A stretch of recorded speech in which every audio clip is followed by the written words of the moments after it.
My path in life was determined 100 years before I was born. My name is Patrick Abungu, the son of Joshua Abungu Gauna, who was the son of Enoch Gauna Ogunde, who was the son of Ogunde Mawere, who was the father of Ogoyi Ogunde. My great-grandfather, Ogunde Mawere, moved from his birth home along the then Sesifly-infested shores of Lake Victoria to Ndwara village in Sakwabondo. When he got there, he found a vast Bungu. Bungu is a vast bush. That's where my name comes from. Through sheer hard work and determination, he cleared the Bungu and established a home and a vibrant community. He sought, met, and married a beautiful, hardworking woman.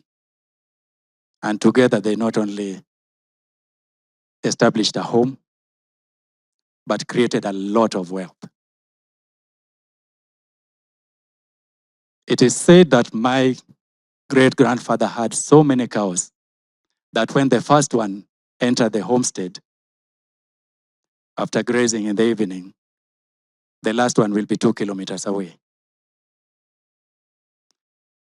It is also said that they had so much that they had trenches built across outside the compound to discard excess milk.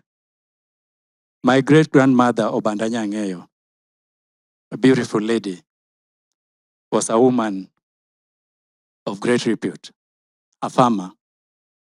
It said that her grains were always full throughout the year.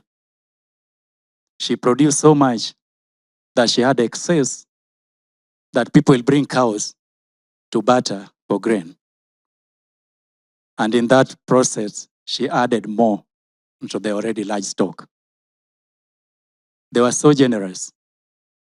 They welcomed travelers, visitors to their home, fed them, lodged them, and set them off the next day with food, enough food to complete their journeys. They had so much food, no wonder their children were healthy and strong. Their firstborn, Ogoyi, was the special one, the pride and joy of his parents. From an early age, Ogunde, my great-grandfather, had determined that Ogoyi would be the leader and would take the leadership mantle from him. So he brought him up as his heir. Life was good, very, very good, until Jobita came calling. Jobita is the Luo phrase for watu wa vita, or the people of war in English.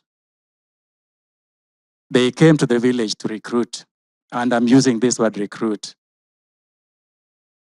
with a lot of caution. It was conscription. So as history tells us, they came to recruit young men to go and serve in the war. When they got to Ogoyi Ogunde Mawere's home, they demanded for Ogoyi.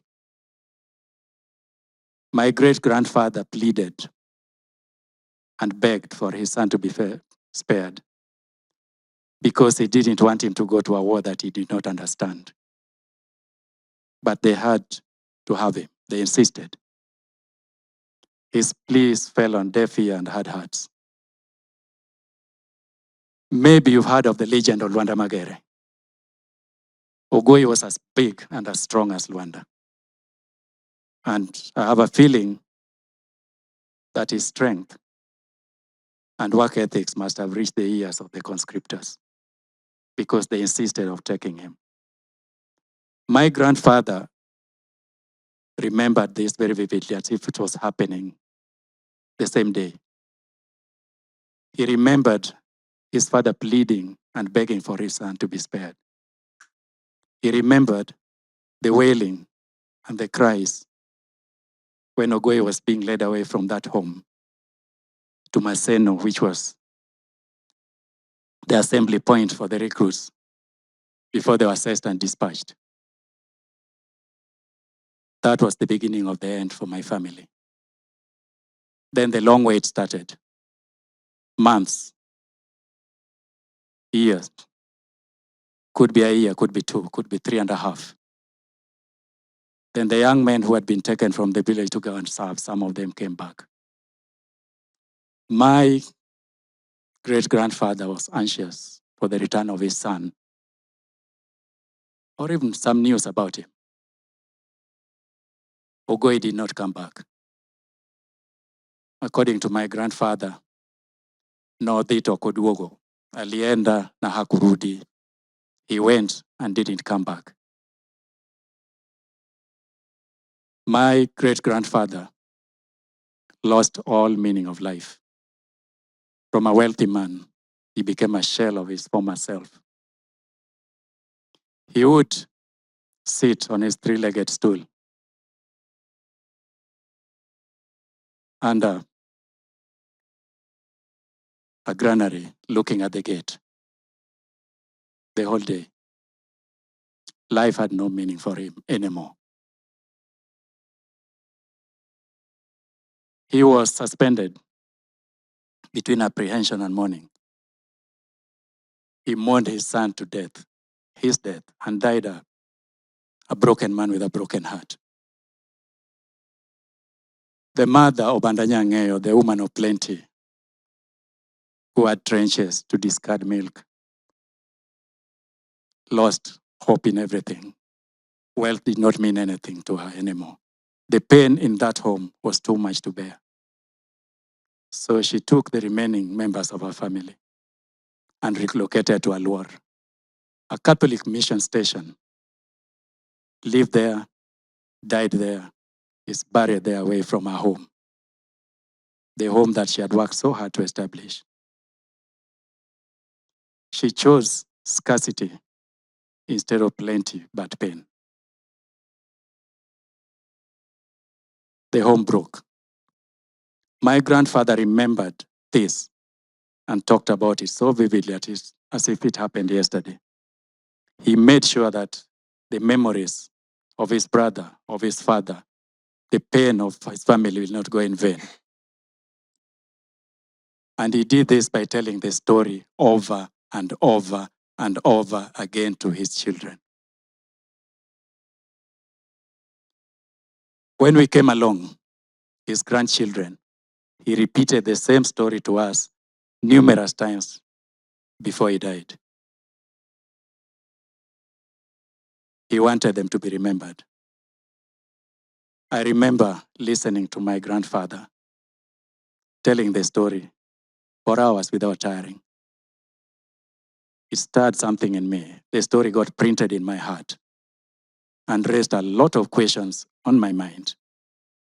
I wanted to know more. Alienda wapi? Where did he go? Where did he go? Who did he go with? What was the situation? What were the conditions? Are there people who went and never came back, like him?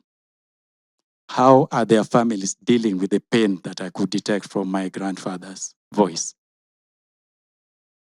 At that point, although my father wanted me to be the doctor, I knew I was going to be a historian.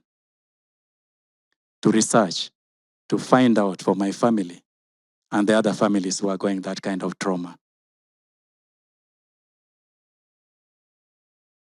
It's not very easy, but it happened, and we needed to find out. I work with the Commonwealth War Graves Commission, the Non-Commemorations program that looks at the historical inequalities in commemorations of those who served and died in the war. And the objective is to give them equal treatment in death, no matter where they came from, who they were, or where they died. Since I joined the commission almost 3 years ago, will be 3 in November, we have found names across the board. I think the latest would be 10 to 12,000. Those were unknown names. In Kenya, we've contacted relatives who had the similar story, alienda na hakurudi.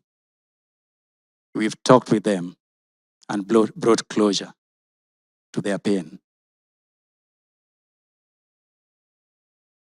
One such example is Esther in Kitui. Esther was married young, a young bride, when she got married to Mutaba Ingati. They stayed together for 2 months or less.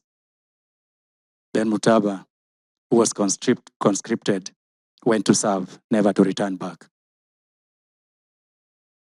Esther waited for 79 years. When we got wind of Esther's story, through our work, we researched. In our records, we found that Mutava died in India and is buried in Calcutta. There were 2 brothers. One died in Ethiopia and is buried in Addis Ababa. Nobody, the family never knew about this.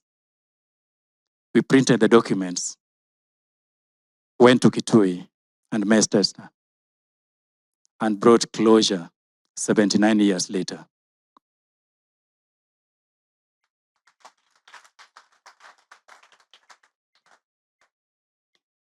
I'm still searching for clues that will bring closure to my own family with my great uncle. My great uncle seems to have disappeared in thin air once he got to Maseno. I've told this story to my son. I've told him this story because it's a story that should never die. I come from a long lineage of strong, hardworking men. Men who bestow authority and leadership to their sons and daughters. Men who never stop looking until they find answers they're looking for. I'm still searching for my great uncle. Hopefully, one day, I'll find closure to what I seek. Thank you.